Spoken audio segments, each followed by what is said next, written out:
videos do you watch during the day? Or do you watch me at night?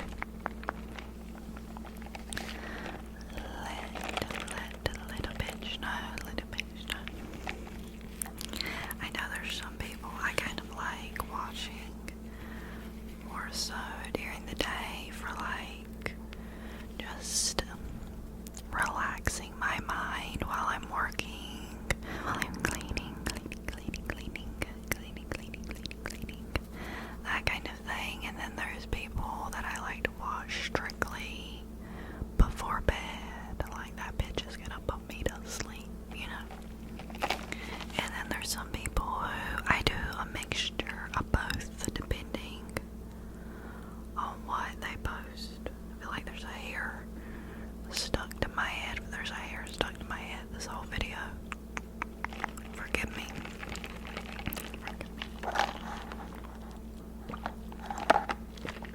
I needed a little hit of coffee. Just a little hit. Yeah, a little hit.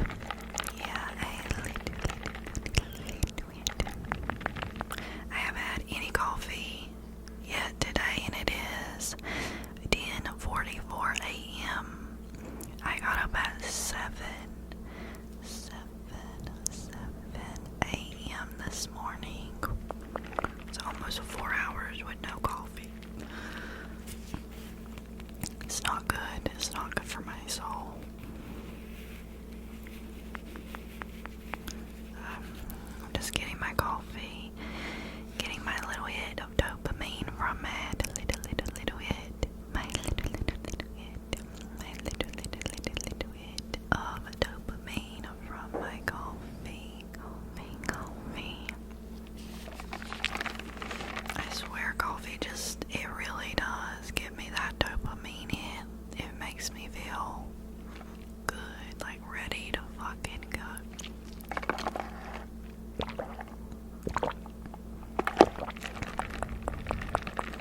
So if you want to have some coffee, get you some coffee too. We're gonna be here a while. Okay, we're gonna be here a while. This is probably gonna be a little bit longer video for my subscribers who enjoy those. They like to just hang out with me for a while. I know when my favorite creators post a long ass video, it makes me very happy. Very, very happy. Very happy. Very happy. Very, very happy. So I get you.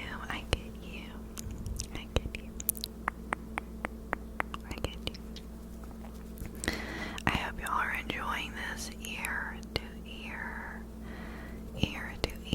I finally think I have figured out the mechanism of how I get the sound to line up correctly with the camera.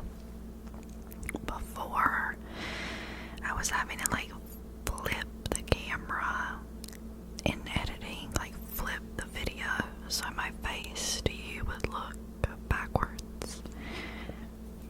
If that makes sense, it might not. But now I finally think I figured out how to do it correctly,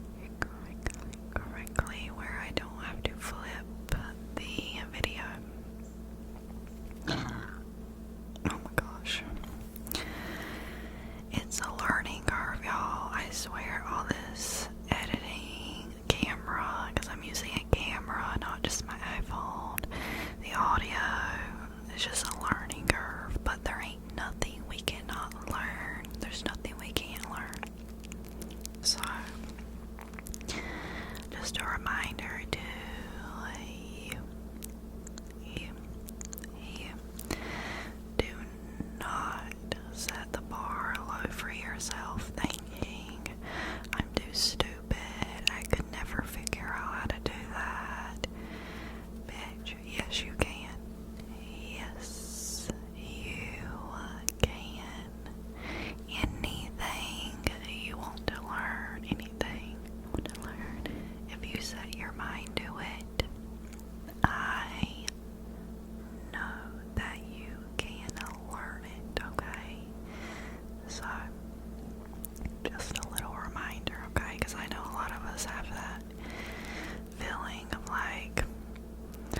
so they'll sound different.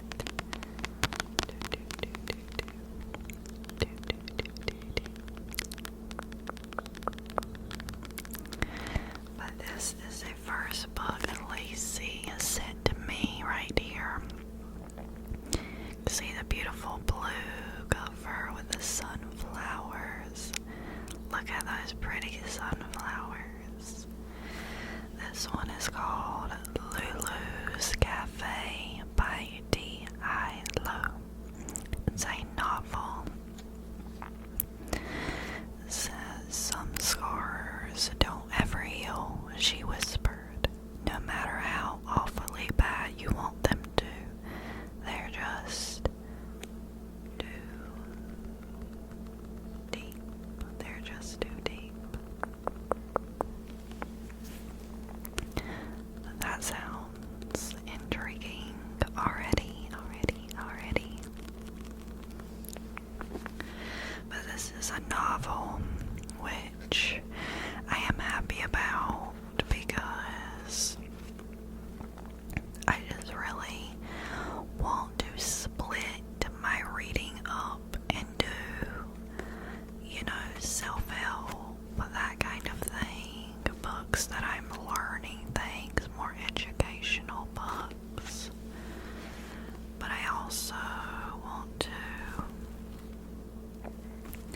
make sure I'm throwing in some fun books, some novels, some fiction.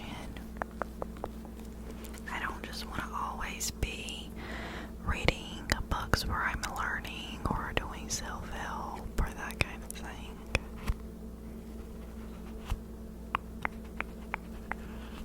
So I'm so excited to have another novel to read.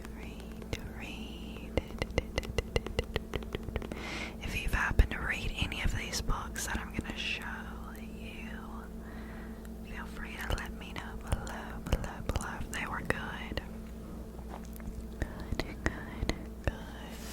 Good. The next book is called More Than a Carpenter. More Than a Carpenter. By Josh McDowell and Sean McDowell.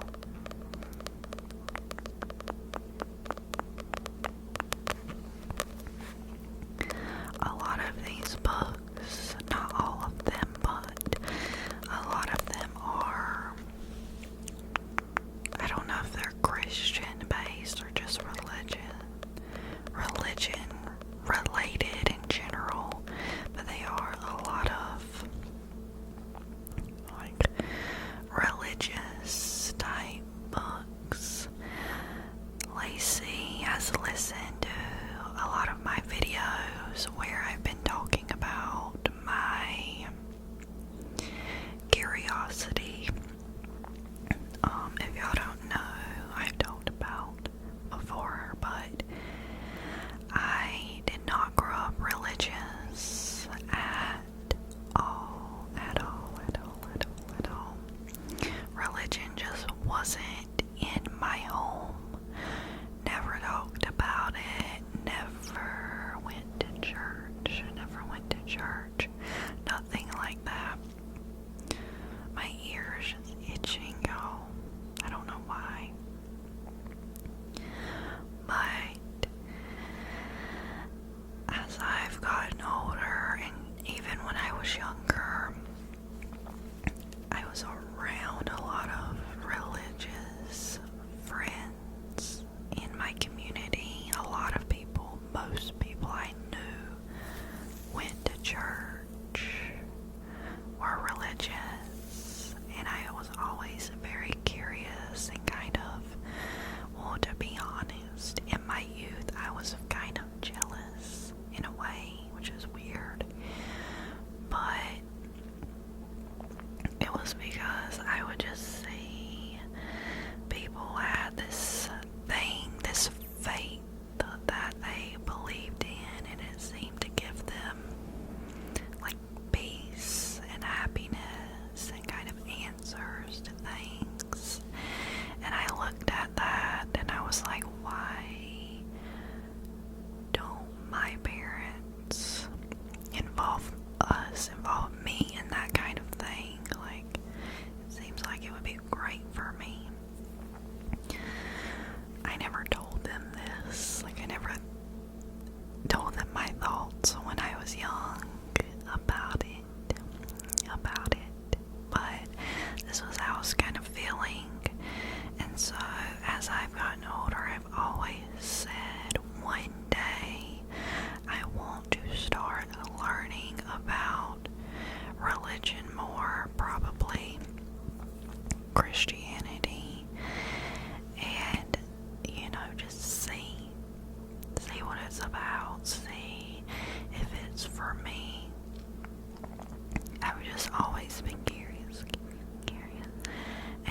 place where I'm kind of ready to start diving into it some. So she heard that, that I've talked about that, and she sent me some books kind of that are around religion, which was so thoughtful, y'all, so thoughtful. But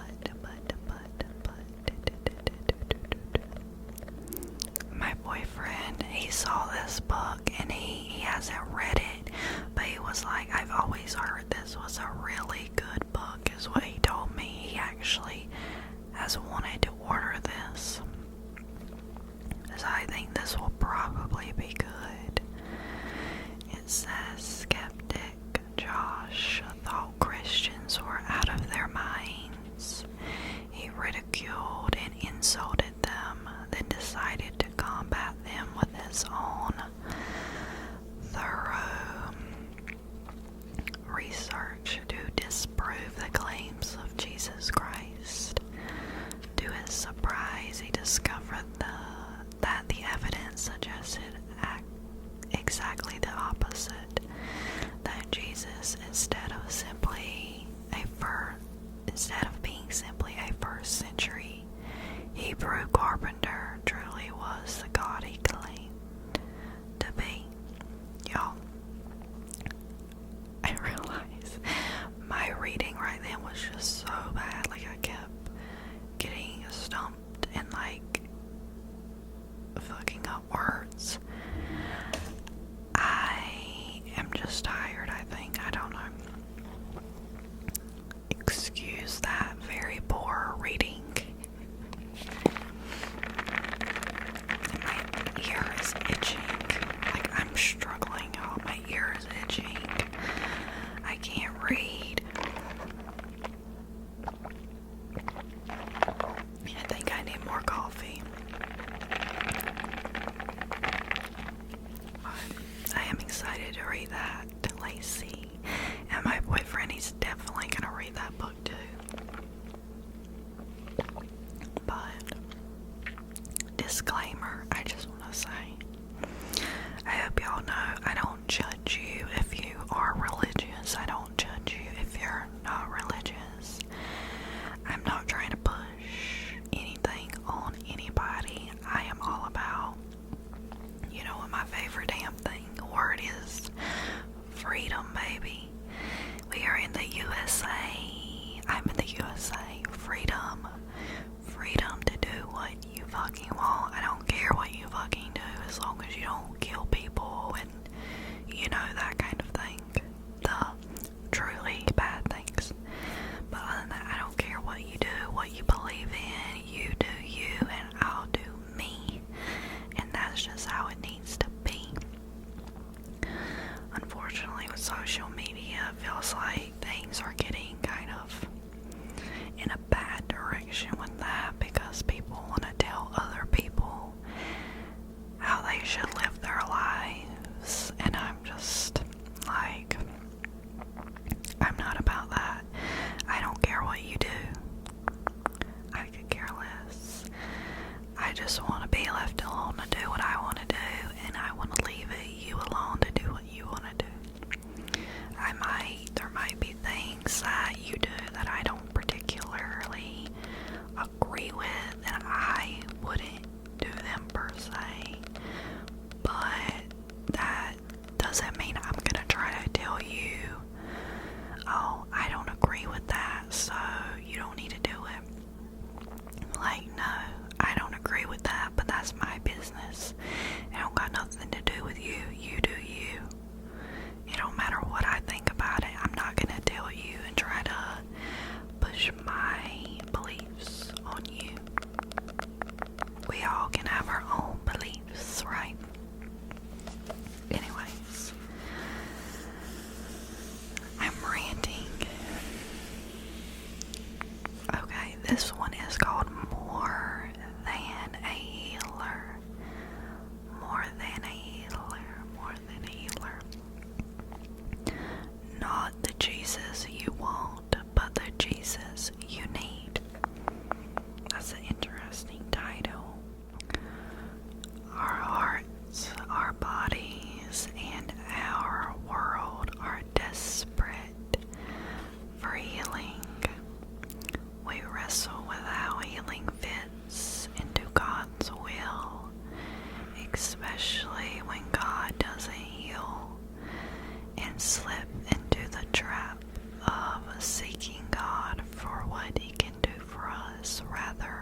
books to read, y'all. So many. Not just from Lacey, but from me and my crazy spending. Oh my gosh. I have bought so many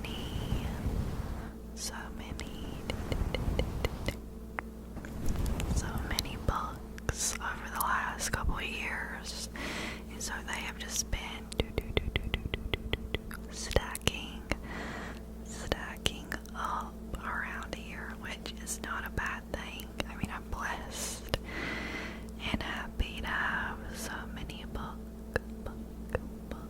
options to read in the future, but yeah, I'm just telling you, I have so many books I need to read. So many. Relax. You just sit back, friend, and relax. Oh, there's a Pearl. Pearl. Say hi, Pearl. Hopefully she's not gonna jump on my computer. Don't do that, please. Pearl.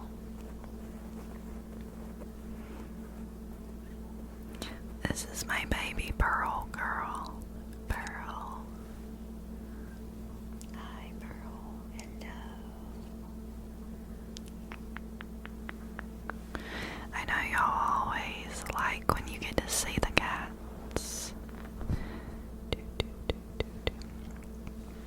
I have my laptop right here beside me so I can film this audio, and I need Pearl to go because she's getting on my laptop. Alright, go Pearl.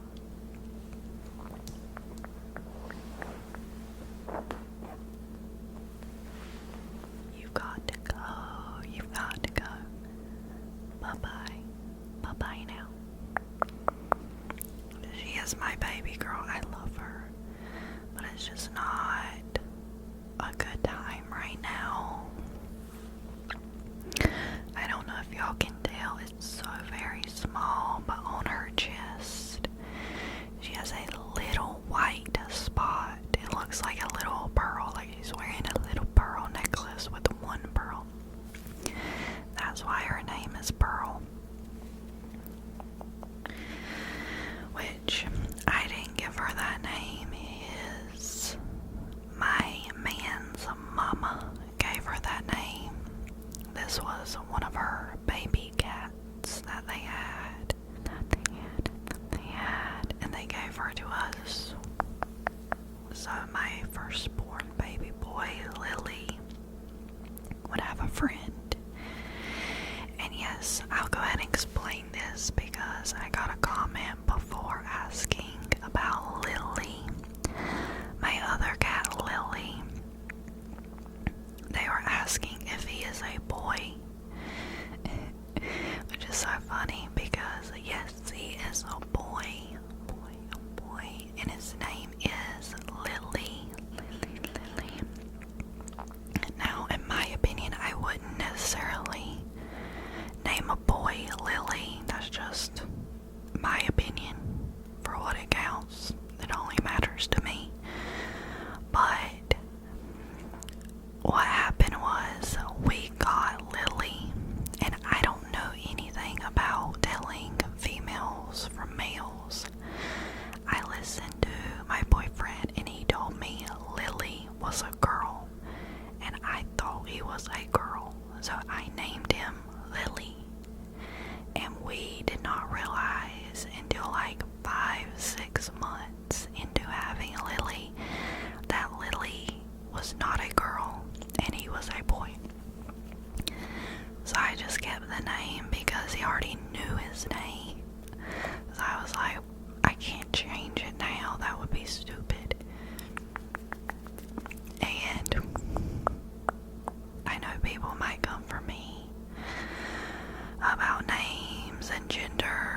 the title. Based on the title. Let's see what some of it says in the little beginning thing right here. We're told that the key to happiness is self-love. Instagram influencers, mommy bloggers, self-help gurus, and even Christian teachers promise that if we learn to love ourselves, we'll be successful, secure, and complete. But the promise doesn't deliver. Instead of feeling fulfilled, our pursuit of self-love traps us in an exhausting cycle. As we strive for self-acceptance, we become addicted to self-improvement. Wow. Yeah. I think this will be good for me because I think I'm definitely pretty. I think there's a balance. Like, I think we should all try to improve, of course, because as we get older in age, we should all be growing. And with growth comes change, right? You have to change to grow. But I can definitely understand how it can get to a toxic level where you are insanely addicted to self-improvement. Because I think I've been there. I think I've definitely been there, where I'm just addicted and trying to change so many things. And I think that's where I was recently with my habits. That was kind of showing in my habit tracking thing that I've stopped. I stopped with the habit tracking because I was trying to track habits, but I was going so extreme where I was creating like 10 new habits to do every day and trying to just change and do so many different things at once, and that is just, it's too much. It is too much. Too much. Too much. So I've stopped with that, and I really just have a goal of 2 habits that I'm trying to consistently do every day and create a long-lasting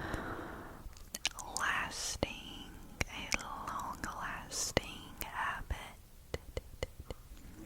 A long-lasting habit. Because I've noticed with trying to do so many things at once, it doesn't stick. The habit doesn't form. So right now, the only thing I am trying to do consistently is work out when I wake up and then take my cold shower. That's it. There's other good things I do in the day, obviously, but I'm not forcing it on myself to make a strict habit out of all these different things.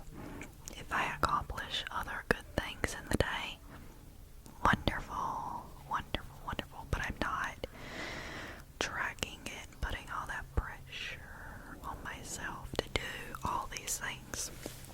I think you gotta start small. Start small. Oh, I like the material of this one.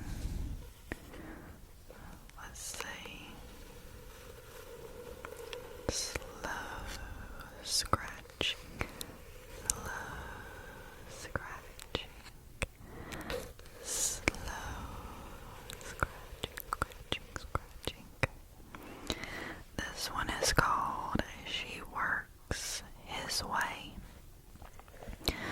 a practice guide for doing what matters most in a get things done world, by Michelle Myers and Summer Phoebus. I can't read that name. I might be saying that name a little bit wrong, a little bit incorrectly, but that's okay. This one says, "Dear friend, we know it deeply. It is so hard to juggle work, home, and spiritual life. As working women, we've wrestled with tough questions. How can I be effective in my work and stay committed to the gospel? How can I be dedicated to my family when my job is so demanding? Why am I working so hard and still unfulfilled?" Sound familiar? Like you, we see a culture that promotes success at all costs, and working women are falling for it. It's happening every day. Priorities are shifting, things are getting done, but are we doing what matters most? I think this is going to be an interesting book. I'm excited about it. I'm so excited about it. I liked reading that because it just reminds me about something I think about and talk about a lot with my boyfriend, because we always just have conversations about things. But I always say I hate how our world has become so inflated and so expensive that it almost always takes two incomes to survive. When back in the day you really could have a man go to work and you stay home and make do. And there are people that do that now. Don't get me wrong, I'm not saying that, but it's not as easy as it once was because of, how expensive life is. And I hate that, not because I'm saying every woman should stay home. I think women should do what they want to do, and if they want to work, great. If they don't want to work, great. But it's like, it's so hard nowadays for women who do want to stay home and just focus on family, because it really, a lot of times, unless he has a really good income, it takes a lot. It takes two people to make it by. Now, I know it can be done, and I know people do it. I'm just saying it's not as easy as maybe it once was, which sucks. Because I do think a lot of women would rather stay home and take care of their family and be able to focus all their time on spending it with their kids instead of spending all their time, working and making money for somebody who probably doesn't even give a shit about them. I don't know, it just sucks. But whichever way, whichever path you go, I support you, Queen.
sweet and good-hearted that family was. So I love Miss Sadie. I follow a lot of them from that family on Instagram.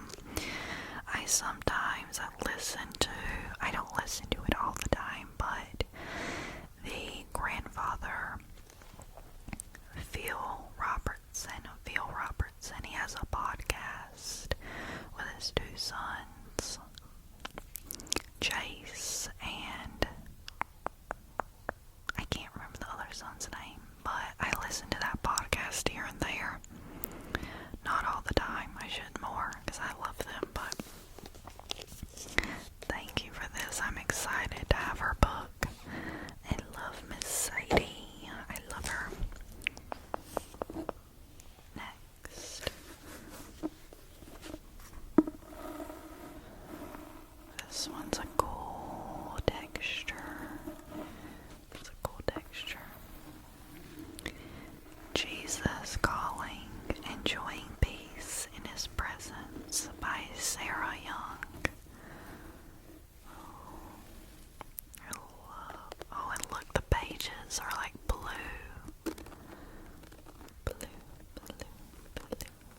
The pages are blue. How pretty is that? This is beautiful. I don't know if you can tell like what the texture of this book is. It's a very nice, high quality texture. I don't know what this is.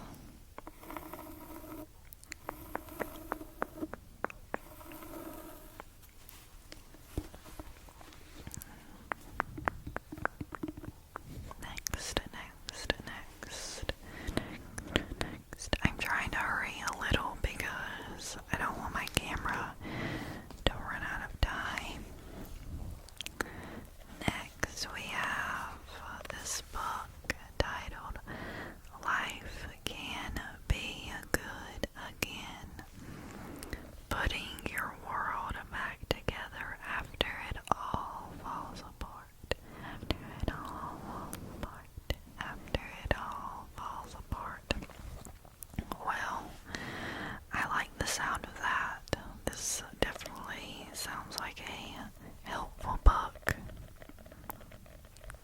What do you do when you are suddenly navigating life and you didn't? Oh, okay. What do you do when you are suddenly navigating a life you didn't sign up for? You never saw this pain coming and you're facing a future you'd pass it up if you could. Lisa Appello understands deeply. She has experienced the raw emotions and uncertainty that come when everything falls apart. Lisa went to bed married and woke up a widow and a single mom to 7 children. She wrestled with impossible questions about her future and then found life-changing answers that gave her the strength to move forward with true joy. Oh, that's a beautiful, beautiful story, but sad. Waking up a widow and a single mom to 7 kids. Wow. Yeah, this will definitely be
story.